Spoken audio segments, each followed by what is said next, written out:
Welcome back to my Transformers animated episode reviews. My last Transformers animated episode review, to be in fact, because today we're taking a look at the two-part series finale of this show, Endgame. Yes, we are sadly at the end of this incredible cartoon. In this finale, it is the final battle between the Autobots and Decepticons. We begin with Prowl practicing his telekinesis. Master Yokotron had it pegged. You're the real deal, Prowl. So, how come you never wrapped up your Cyber Ninja training?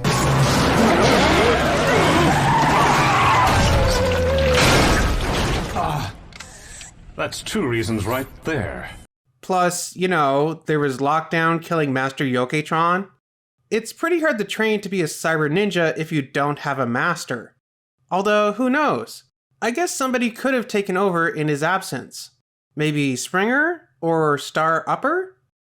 On the moon, Shockwave is trying to access RC's memories, when we learn that she used to be a school teacher. Good morning, young bots. My name is Teaching Unit RC687040, but you may call me RC. Aww, I love her so much. She's so cute. You gotta love a fellow educator. Aww, I can just imagine her teaching all the adorable little young bots. It's so cute. Okay, I'm probably going to gush more about RC throughout this episode, so let's keep moving. We've got a lot to cover. So, Lugnut is jealous of Shockwave. Funny how they're both purple. I wonder if that has anything to do with their loyalty to Megatron. Cybertron is our home planet. We must protect it from the growing Decepticon menace. Decepticon. Can't you shut her up? I wonder if RC is actually putting on an act to annoy and delay the Decepticons until the Autobots can rescue her. After all, she did seem to be conscious at the end of the last episode. So, while Megatron's two boyfriends argue over who loves him the most, Starscream leaves to slip into something more comfortable. We then flash back to Optimus and Sentinel's trial after the loss of Elita 1. Optimus takes the blame for what happened, and Sentinel lets him. Some friend he is. Although, I guess he's still upset about the loss of Elita 1. And Optimus is expelled from the Autobot Academy. On board the crashed Nemesis, we see how Starscream made his clones, by using the stolen Autobot protoforms. By the way, isn't the protoform really tiny compared to the Starscream armor? How does that work anyways? Does Starscream just have a bunch of spare sets of armor on the Nemesis for some reason? Apparently, considering that Megatron blasts them all and they make a hollow sound. Megatron reveals his plan to build a set of Omega Supreme clones using the protoforms and the remains of their ship. Meanwhile, the Autobots transwarp Bumblebee to the moon. Considering that this is supposed to be a stealth mission, I'm surprised they didn't have Bumblebee use a reversed color scheme, similar to his Elite Guard toys, even though he's not Elite Guard. Or like Prime Bumblebee in Beast Hunters. It would have helped sell his toys. They could have even used the excuse that they repurposed the paint job doohickey that Wasp used to swap places with Bumblebee in a previous episode. But oh well. Bumblebee finds his way inside Omega Supreme, where he meets RC. Whoa! You almost scared the spark out of me. The first day of school is always scary. My name is RC. Yeah, I know. Ratchet's always going on about you. Aww, so cute. You're no longer protoforms, so I'm sure you have a million questions. Looks like someone's a few data tracks shy of a full processor. Although, maybe RC isn't faking? I'm not sure. Back at the base, Ratchet, Sari, and Sumdac work on Optimus's jetpack upgrade.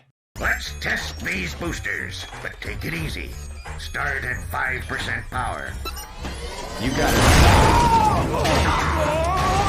You're going to start up nice and easy. You're going to see 10% thrust capacity achieved lift. And 3, 2, 1. Once equipped with stabilizers, though, Optimus seems to have a fun time with his new ability to fly. upon which he flashes back again to just before the series started, where he met his ship and crew. Back in the present, we see Slipstream! Yes! Oh, how I love her! But she mistakes Optimus Prime for Starscream, which is, well, they kind of have a similar color scheme. Well, at least in G1 they did. In animated, it doesn't make as much sense. How is that possible? What? An Autobot signal, but it's airborne. I know that color scheme. On board Omega Supreme, Shockwave unlocks RC's recognition code, and the Decepticons finish building their Omega Supreme clones. Okay, seriously, how does this work? This is totally breaking the laws of physics. How can these tiny protoforms fill out these Titan-scale bots? Well, this is Transformers we're talking about. Breaking the laws of physics is just another day for them. But for me, it was Tuesday. I do not like seeing Shockwave force RC to give up the recognition code, but it does kind of remind me of when Soundwave pulled the antimatter formula from Chip in G1. You are no longer of use to me.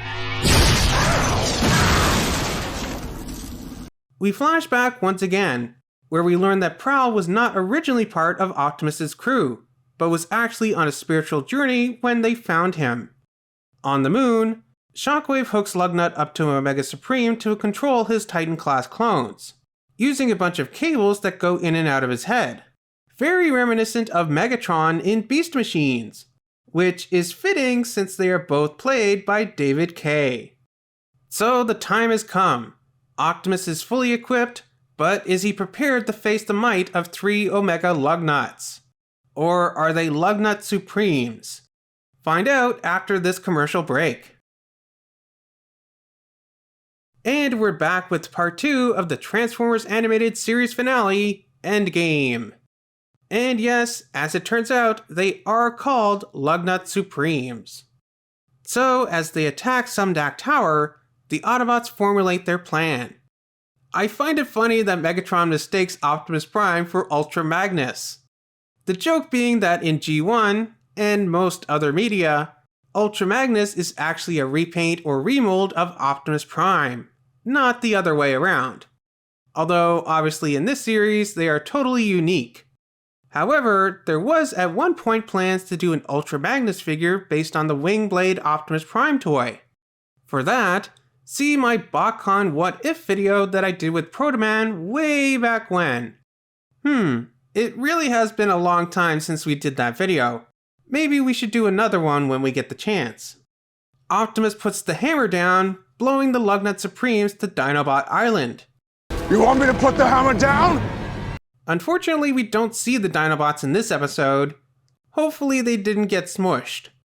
The other Autobots travel to the moon, which is also where Starscream pulls himself together.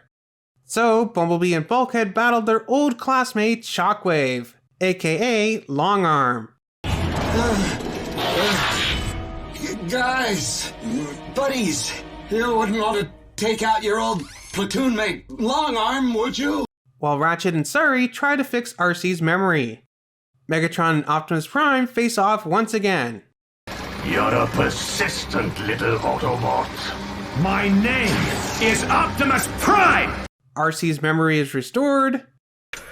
Ratchet? Is that you? Did we get away from lockdown? You remember? Aw, I love her. She's so cute. Sorry learns about where she came from, I knew there was a reason I needed to be here. as Ratchet and RC reactivate Omega Supreme, Autobots in danger! ejecting Lugnut and causing him to lose control of his oversized knockoffs. Although that somehow lets Starscream take control of them instead. And he managed to put giant bombs in them when nobody was looking? Did I miss something? So Prowl and Jazz do their Cyber Ninja thing and begin collecting all the Allspark shards, including the one in Starscream's head, causing him to go offline. Although if that's the case for Starscream, what about the others brought to life by the Allspark shards like Wreck-Gar and the Constructicons. In order to shield the city from the Omega Starscream's explosion, Prowl sacrifices himself, joining the Allspark, and somehow saving Optimus as a Force Ghost. Or I guess he's an Allspark Ghost, kind of like the ones in Kingdom. But the Autobots aren't given a chance to mourn their fallen comrade. Oh, Jazz. We lost a great comrade. As Megatron still functions. Wait, I still function. And I like that Optimus proves that he's better than Megatron by not finishing him off, in a scene that reminds me of when Matrix spared Megabyte in Reboot. Although, I guess he should have captured him like Optimus did with Megatron, instead of letting him go. Because, well, if you've watched Reboot, you know how that ends. And so, the Autobots return to Cybertron victorious, and we get countless cameos.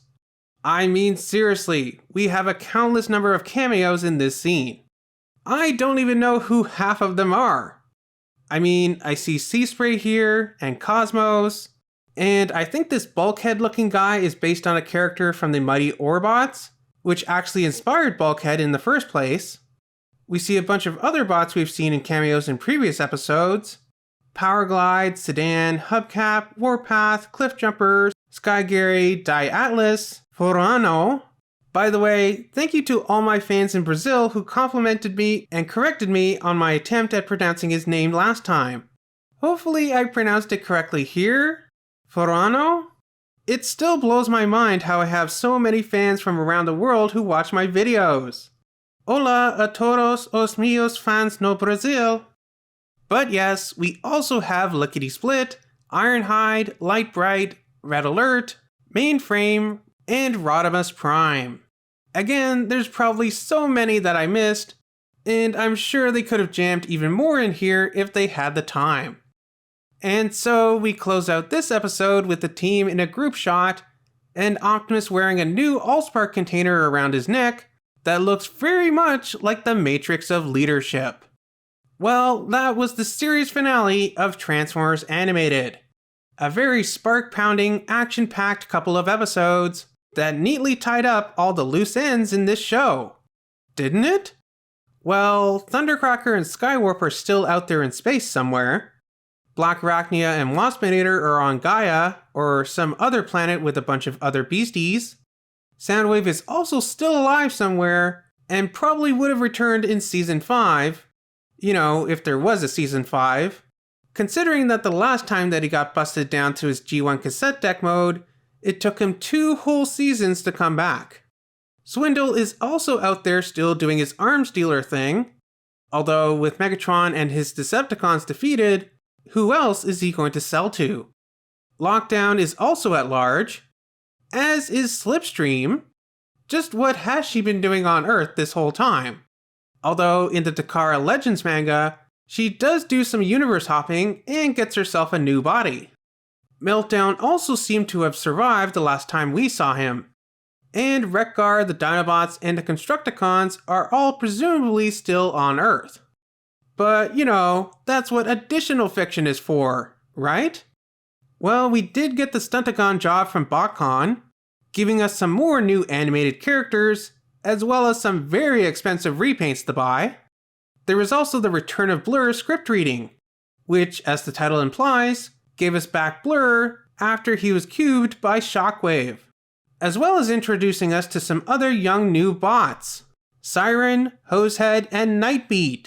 Obviously a nod to the American counterparts of Go Shooter, Cab, and Minerva, the Autobot Headmaster Juniors from Master Force. And can I just say how cute it is that Nightbeat is a girl? Aww, I love her. She's so adorable. I imagine that she'd be just like Whirl from Rescue Bots Academy, especially when she's doing her detective thing. Aww, I bet they would be great friends. So cute. And finally, there's the Trial of Megatron, an audio performance from TF Nation, written by Marty Eisenberg, which I haven't actually listened to yet. I really should do that sometime. But yes, I think I'm totally getting ahead of myself, because I haven't even gotten to my final thoughts on this 2-part finale, or the show as a whole. This was a great finale, but I feel like it was a little bit too rushed, especially towards the end. It really felt like they knew they were running out of time as these 2 episodes went on. To the point where by the end, it was like, okay, Prowl dies, Optimus defeats Megatron, they're on Cybertron, and the end. Hard stop. I think they really could have benefited from a 3rd part here, even just to help wrap things up. They could have resolved more of the lingering plot threads, and just given us a moment of closure after all the craziness in these last 2 episodes, rather than this rapid resolution at the end. But overall, I think they did a great job with these last 2 episodes. It's a shame we never got a season 4. Unfortunately, even though Animated was well liked by the fans, the movies were even more successful and profitable, leading Hasbro to want to create a new series that fell more in line with the films at the time. I would still say that Animated is easily one of the best Transformers cartoons to date. If you want to introduce a girlfriend or boyfriend or, just a friend, someone, anyone to the world of Transformers, I say that Transformers Animated is the best place to start. It had a great cast, great animation, and a great story. It's a show where you don't need any prior knowledge going into it. Yes, there are some references to previous series and fiction, but you don't need to know any of those in order to enjoy this show. And once you have experienced more Transformers fiction, going back and watching this one helps you really appreciate it even more. Especially when you see how influential this show was, spawning brand new characters that live on in other Transformers cartoons to this day. It's no wonder that Transformers fans are always asking Hasbro for more Transformers Animated. Well, what about you? What did you think of this series finale of Transformers Animated? As always, don't forget to like, subscribe, and do all that other fun stuff. And I'll see you back here for more Transformers videos just like this one in the future.